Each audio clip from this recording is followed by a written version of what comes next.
Welcome back, guys. I'm taking you on a long-awaited renovation update tour. We're over at the house called Casa Cielo that we purchased about 8 or 9 months ago, and I will tell you, in renovation, things have to get a little worse looking before better, but come on in, I'll show you around. So to start, we kind of felt like there was one room in the house that we wanted to make right away somewhere cozy that we could hang out, and that was the lounge room. I actually did a whole video on how I took it as a one-room challenge and made it just feel aesthetically like a place we'd want to hang out. So that's the only place right now we have a lot of furniture. So come on in, I'll show you where it's at. This room was just all about removing the oak crown molding, getting it fresh and bright. There was not a lot of light in here. And so it was just kind of taking, I had like a design of doing kind of a postmodern furniture that was textural and comfy, and then letting in as much light in as possible. And how I did that was after I finished the whole room, and you can see in the video, this wall was still up at the time, but I had a structural engineer come out and tell us, could we let some light in this, into this dining room? And we got the go ahead that it is a load-bearing wall.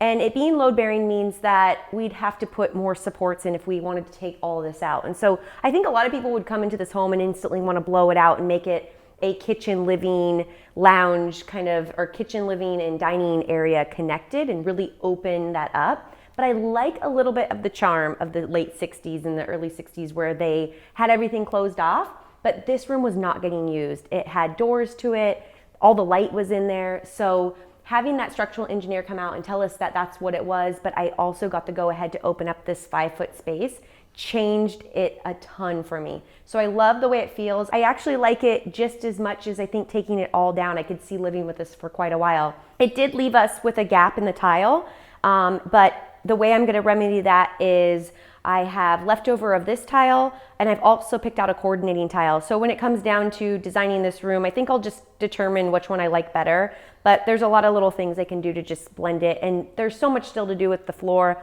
that I want to clean up the tile and the grout and make it all kind of fresh again. But we are keeping the floors. They've been here for like 30, 40 years. It was big on keeping it for the budget. And like I said, maybe in the future, some things will change here, and maybe that's the time to redo the floors.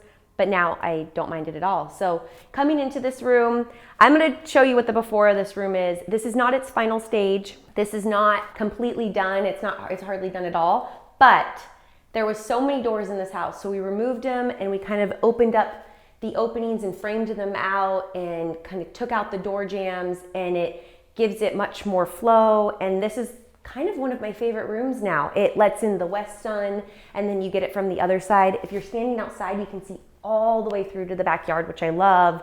And I have a lot of ideas for how to design this room. But right now, the biggest thing was getting rid of the wallpaper. The wallpaper was very bold in here, and it kind of needed a change and a refresh. And there was other wallpaper we dealt with throughout the house. This one was stuck on tight. I actually did attempt taking some off. I have a handyman that's a great painter, and he suggested an idea that we actually went with, and it was to not remove it. It was to cover it up. And it was a game changer. It saved us so much time. It was kind of fun to try it because I really wasn't sure if it'd work. But what we did was we removed any loose paper or anything that was there. And then we did an oil-based primer. And by we, I mean him, because oil-based primer is pretty smelly and it was something I didn't want to deal with, and he has more experience. So he did a full oil-based primer on it. And then on top of that, we were able to mud any areas that were raised, or the wallpaper had a little bit of a texture to it. So we were able to kind of blend that out and feather it with a really light skim coat. Like we didn't even have to skim coat the whole thing. And then over that, you just do regular primer and you're done. It's ready. So this is actually the primered state. So if you look close enough, you can still see some of the wallpaper design pattern peeking through, and that will completely be covered with 2 coats of paint. And or I have kind of a few ideas for this room, but that was a really nice way to get rid of wallpaper without the painstaking removal process. And there are times where you remove and there's times where you cover up, and I think it just has to do with what's underneath or maybe what you're going to do with the room in the future. And so we just kind of outweighed that there. But yeah, I like how this room feels now, and it's much more connected to the rest of the house. So This is one of the areas of the house that I feel like has to look worse before better, and there's a lot been done in the walls. So we've upgraded a lot of the electrical throughout the house. We put Ethernet to all the rooms because it was really important to have really high speed upload and download capabilities for us.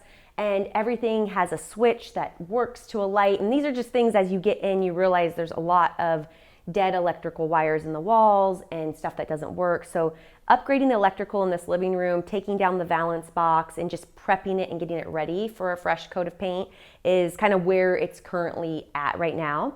This soffit has also been one of those things where I've kind of went back and forth on if I was removing or not. And I've determined I'm going to remove some of it. So originally I wanted to bring the whole height up to match the rest of the rooms, which it can, but I'd have to move ductwork. And just with cost and budget and what I'm really going to gain from it, I decided to just remove the portion right here. That is, if you look up into the attic and you look up above here, it's just a framed out piece of wood. And where I don't like this soffit is right here. You can see I don't really like where the line just kind of stops in the middle of this door break, and this is really kind of the goal of getting rid of it. And the second thing I really think will be nice is when you walk in the front door, you get to see that pitch of the roof right away, where right now it's closed off a little bit by the low ceiling you have. So I think it would be really nice to just open it up. And then this really doesn't bother me having the entryway a little bit lower. There's a whole run down this hallway that was full of doors. So there's doors on the opposite ends of the house that kind of are like the wings of the house, like where the bedrooms are. There's 2 bedrooms here, there's 2 bedrooms down there. We didn't remove that one door jamb down there because it is kind of nice for my husband's recording schedule to keep it shut. But we moved this one, and then next to go is going to be this one because I just think it's like really odd to have a door coming to the living room. Like I said, it is kind of nice to be able to shut it off for sound, but this one's going to go because in the future I found a place to add a half bath, which I feel like this house kind of needs. Right now it's a 4-2, and the master, or let's see, how does this go? The pool bathroom over there is the bathroom for the 2 bedrooms on that side of the house. And then on this side of the house, there's 2 bedrooms, and there's actually a Jack and Jill. So like the principal bathroom and bedroom connect to another little bedroom here. I think you can just close that off, make this a separate study, make this your principal bedroom, and then this is going to become a half bath, which will be great because if you're hanging out in any of this main area, you can come use this bathroom and not have to go all the way back to the other end of the house. This is something that I feel like a 2,400 square foot house kind of needs because I've not had a house this size, which I feel is kind of on the big side, and it does feel weird to go into the bedrooms to go to the bathroom. So the woman that lived here for like 46 years, she said, I always was trying to find another place to put a bathroom, and she loved the idea. So I figure if someone's lived here that long and she feels like it was a great spot, it was kind of a fun little find. So that will be something we'll do in the future when we do a complete renovation of this main bathroom over here. And that will not be in this phase 1, but I do have the designs locked into place and we're just kind of waiting to get contractor and everything. But yeah, so the room in here, I don't know if you remember, but this was completely paneled bedroom I'm taking you into. This was the previous owner's study. So it was oak cabinetry, paneled walls. This was originally going to be my office, but we decided to make it a guest room. So it's kind of in the middle stages right now, obviously. It's looking really sad. But there was so much work done to this room, and I think this is the point in renovation where you just go, I know how much work it went in, even if it doesn't show it from the outside. This room was all the way down to the studs. We upgraded the electrical. We ended up adding insulation. We had to make sure there was no asbestos. It had very old drywall that was kind of brittle underneath, and then there was the glue from the paneling. So this just got a whole refresh all the way down to the studs. Feels really good. And fresh paint over top. And this is right here will be where the future closet will go. And this is how we're going to block it off to have it separate. It's not going to have that Jack and Jill pass through anymore.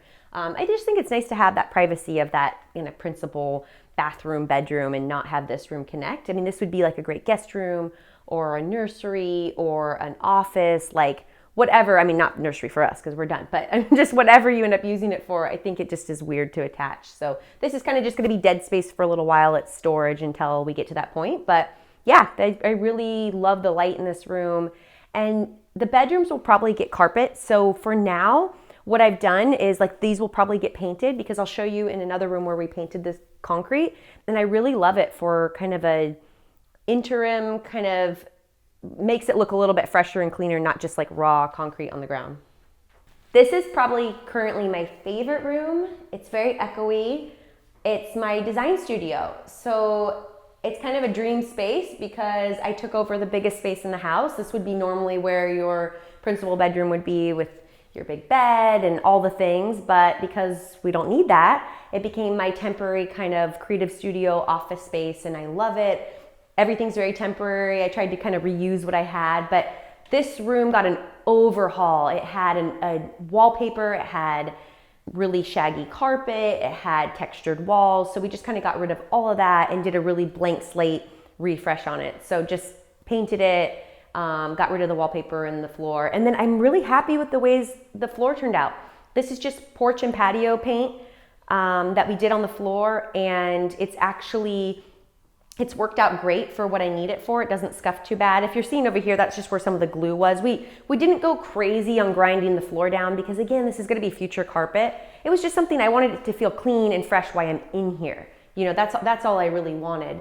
And it's been so nice to have somewhere. I felt very unorganized. When we first came over here, I was in multiple spaces. I had where we live, I had where I worked, I had my workshop. And so I just felt really unorganized, and this has kind of remedied that a little bit. I have storage over here. My goal was just to get organized. So I have everything that I'm kind of using for sketching and drawing up plans and materials, right? I'm getting stuff delivered that we're not using for a few months. And so I have materials like we just got all the handles to all the doors just came in. If I get tile dropped off or anything, I've been kind of housing it in here, and it's been a good place for storage. I feel like if I, go and pick up materials and stuff, I've just kind of kept it here. Some camera equipment. This was a great kind of hand-me-down piece. I got this from someone who took it out of their house and wasn't using it anymore. We had a little bit of a fit issue hanging it, but these shallow drawers have been perfect. And then I just added this IKEA kind of print cabinet because I love that I can fit a lot of stuff in there without it being really, really messy. And then, a lot of the initial few months were just planning. It was getting mood boards set up. It was getting bids on things. You can have this dream of what you want to do with something, but if it's not in the budget, so those bids really helped just decide like what was priority, and then we kind of moved from there. And I was going to show you a little bit kind of what I've been doing to kind of stay on track is I've been printing out my mood boards. So like I love using Pinterest, but printing them out has just like kept me on track to where I don't kind of deviate from my plan and keep changing my mind, because that is really easy to do when you're doing a slow renovation. Like this is a very slow and steady renovation. So we've made progress, but it's not, huge wins. It's just small wins. We just worked with a landscape designer, which has been so much fun getting to kind of see the process of what the backyard can be. And again, we break it up in stages, so it's going to be a slow process, but when I take you out back, I'll kind of show you where we're kind of picking to start out with. So I'm standing in my husband's studio, and this was another room that was kind of necessary to get set up when we first moved in. So it was another one where we just took off the wallpaper border, kept the carpet because it's actually really good for sound. So you can tell it sounds so much better than my studio. And I was dying to kind of flood a room in a solid color paint. So I left all the moldings that were in here, which I've pulled out in a lot of other rooms because I don't feel like it's very mid-century. But I just kind of coated the baseboards, the walls, the crown molding, and the ceiling all in this beautiful color. It's called Peppery by Bear. And I love how it turned out. It has very, yin and yang of my studio. So mine's like light and bright and kind of gives me that inspiration. And then for my husband, it's dark and moody and kind of fits his vibe for what he's recording. And this is where he does all his work. It's where he records. We have a little gear cabinet in the closet that I kept light colored just so he could find his gear. And he has the best room in the house because it faces the pool. So I'm kind of jealous of that. But it's a small, cozy room, but it's the quietest in the house too. It's on the very back end, and we don't get a lot of noise in this room because the garage is on the other side and it has a pretty solid exterior wall. So yeah, this was a great room that kind of needed to be set up early on too. Welcome to the garage. I would say it was the selling point of the house. For some reason, with what we were looking for, the garage was kind of, we wanted high ceilings and we needed a lot of space. And so I think this might have been the first room we really tackled, and it was demo. So we demoed all the drywall. The drywall was hung not on the studs, and it was hung with nails, so it had to go. And then we did insulate. So we, again, upgraded the electrical. There was a lot of electrical. We added lighting. We added a charger for our electric vehicles. We did insulation, new drywall, mudded, and then painted. And painted the ceiling. That is a huge job. So we painted the ceiling, just made it light and bright. And then the floors we did an epoxy finish on. There was actually epoxy here before. And so it was just a good power wash coating. And then we were able to re-epoxy the floors. So we didn't grind them down. We didn't really go crazy on doing a lot of repair, but we did repair some of the cracks and stuff that were there. And epoxies, it's not my favorite because there's 3 colors. I wish there was more color option to epoxy floors, but it really does give the vibe that kind of we were going for with the garage, which was just clean, and then we needed that shine for, sometimes my husband does record in here. And so we just went with, I believe it was the darkest gray that we went with. And I did have my painter help with the floor, so he was a little more experienced with the chips. It's something really funny about these chips. They give you maybe 2 bags in the box. We doubled that. I mean, way more. I think we did 15 bags total of chips, and this is a 2.5-ish car garage. So they way underestimate what you'll need. So if you actually want it to look very textured and help with slippage, like, you do need to have way more chips involved. And then we did do the clear coat on top. But this room is our gym. It's my workshop space. It is just a really good area that we can do a lot of the stuff we do. I just bought some storage, which I'm slowly organizing right now, but I love having it. And just a few saws and tools and stuff. And I'm kind of organizing between my studio, which I didn't show you, but I'm using those closets in the studio to keep all my tools and stuff. So I'm kind of slowly moving it out here. Yeah, I like this space. I just like the light. I love having a tall ceilings in a garage has been really nice. And we're on a quiet street that no one drives down really. You just probably heard somebody leave, but it opens up, and it's just really nice to work out in here and be here. And another thing is it opens up to one of my favorite places in the house, which is the backyard and where the pool is. So it gives you just a really nice view. What have we done in the backyard so far?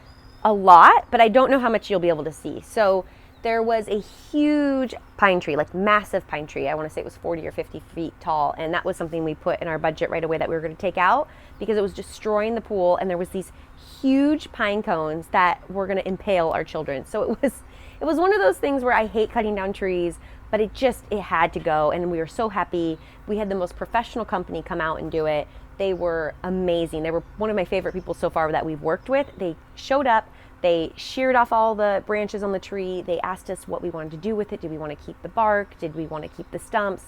Super professional. And that thing went down within like an hour, hour and a half. And it opened it up, and it really helped us plan what we need in the future. So the kind of 3 areas that I'm hoping to tackle before the summer hits, because obviously everyone wants to come over and go swimming, our kids want to swim, is we need safety. So I spent a lot of time deciding safety-wise what I was going to use for the pool. I didn't know if we could do a fence, if we could do a net, or what we were going to do, the alarms. So I'll probably, when I cover the backyard, I'll do a full kind of breakdown of what I end up choosing, but that's kind of coming in the next couple of weeks. We did decide to switch over to saltwater. That's happening, I believe, today, which I'm really excited about. And then we need to add shade and somewhere to set our food down to eat, because it was kind of just the only shade is right where I'm standing. So it's the overhang of the house. That's the only shade we get in the backyard right now. And so we're talking about doing a pergola that we can build where we cleared out that tree. If we don't get it by the summer, we'll just pop up some umbrellas and stuff and we'll be fine. But and then the other thing is I just made some plans for an outdoor like barbecue area where we can, when we want to come over and just set food out here. It's something about the way this pool is situated to the house. You don't run inside. Like the closest way to get to the kitchen would be right here. And so you don't, it's just a weird layout to where it feels secluded over here. And so it kind of does need its own little kitchen area and dining area on this side. And so that's something I'm going to address too. And then what else we've done is just kind of taking out and clearing plants. Like we're slowly just clearing out plants. The goal is to eliminate some of the real heavy ones that need watered. It was just slimming down the water bill, taking away stuff that's kind of high maintenance, and replacing some of the stuff that maybe makes the house feel a little cottage-like, replacing that to make it feel a little bit more mid-century and a little bit more California. And that's it, guys. Thanks for coming on my renovation update house tour. I promise to bring you along for more. It's been crazy. It's crazy having 2 houses and renovating, but if you like to watch like a slow and steady and intentional design, stick around because I do have much more to share with you guys.